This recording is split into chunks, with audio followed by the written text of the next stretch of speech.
اچھا وسیلہ اور توسل کا ذرا کنسیپٹ کلیئر کر دیں, اس پہ بھی بڑی بحث چلی ہے وہاں. کیا بول ٹی وی پہ؟ بول ٹی وی پہ کیا بول نا بھائی کہ بھی وسیلہ جو ہے آیا وسیلہ شخصی جائز ہے یا نہیں جائز؟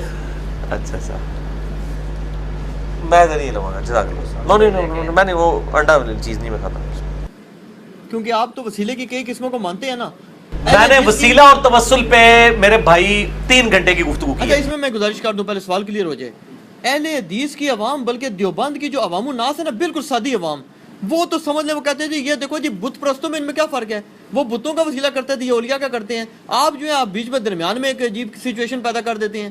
آپ کہتے ہیں جی مانتے بھی ہیں لیکن مطلب کچھ کا انکار بھی کرتے ہیں. یا تو بندہ شیعہ یا بریلوی ٹائپ ہو جائے. یار یہ قرآن و حدیث میں کہاں لکھا ہے کہ آپ نے بریلوی دیوبندی اہل حدیث شیعہ ہی خود ضرور ہونا ہے؟ بریلوی اور دیوبندی انڈیا کے 2 شہروں کے نام ہیں. 1867 میں 1867 میں دیوبند مدرسہ بنا ہے, دارالعلوم دیوبند, اور 1800 کہیں جا کے 96 کے قریب بنا ہے منظور الاسلام بریلی. جو بن رہی انگریزوں کے دور کے اندر مدرسے ہیں, ان کے ناموں کے اوپر فرقے بن گئے ہیں, ان کے اندر شامل ہونا ہمارا کہاں سے مطلب ہمارے پر واجب قرار دے دیا گیا. ہم امت کا حصہ ہیں, امت میں نمازیں پڑھتے ہیں, بریلوی دیوبندی اہل حدیث شیعہ صاحب کے پیچھے نمازیں پڑھتے ہیں, ساروں کو مسلمان سمجھتے ہیں. ہم درمیان کا موقف نہیں بیان کرتے, ہم ساروں نے اپنے گھسیٹ کے جو موقع بنائے ہوتے ہیں نا, ساروں سے تھوڑا تھوڑا لے کے بتاتے ہیں کہ اینی گل تہاڈی صحیح ہے بھائی, اینی غلط ہے. آپ مجھے بتائیں آپ حضرت عیسیٰ کے بارے میں درمیان کا موقف کیوں رکھتے ہیں؟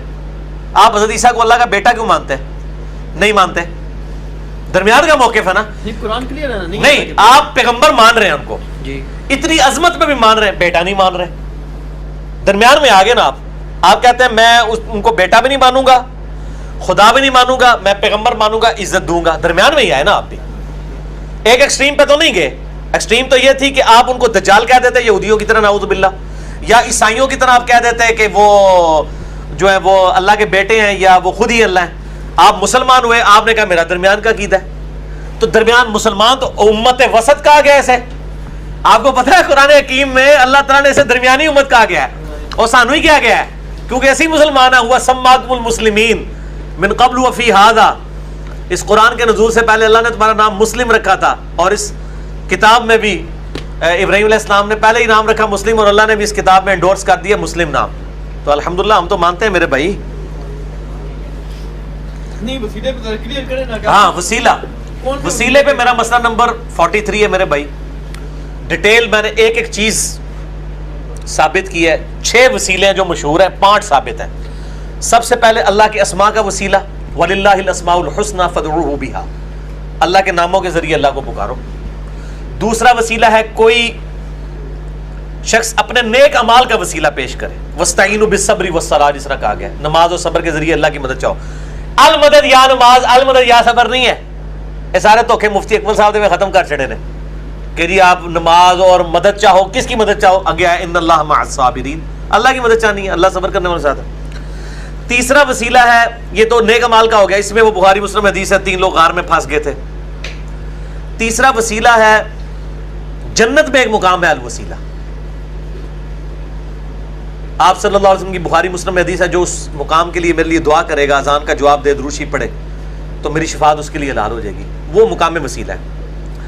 چوتھا وسیلہ ہے نبی صلی اللہ علیہ وآلہ وسلم کے تبرکات کا وسیلہ.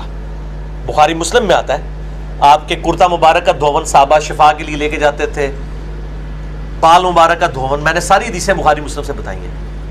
ٹھیک ہے, 4 وسیلے ہو گئے.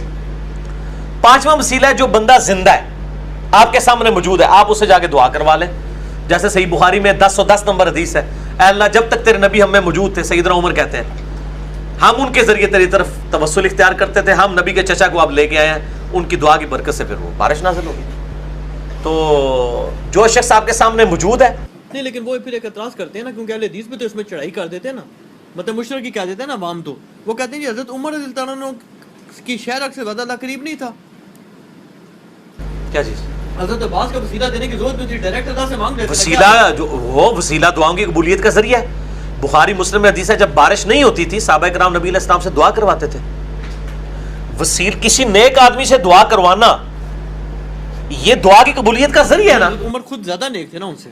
نہیں, وہ زیادہ نیک ضرور تھے, لیکن حضرت عبداللہ ابن عباس، حضرت عباس بن عبد المطلب کی نسبت نبی علیہ السلام کے ساتھ بھی تھی، ٹھیک ہے، اور جو افضل ہے اس کا غیر افضل سے دعا کروانا درست ہے۔ صحیح مسلم میں 3-4 حدیثیں ہیں ویسے کرنی کے بارے میں۔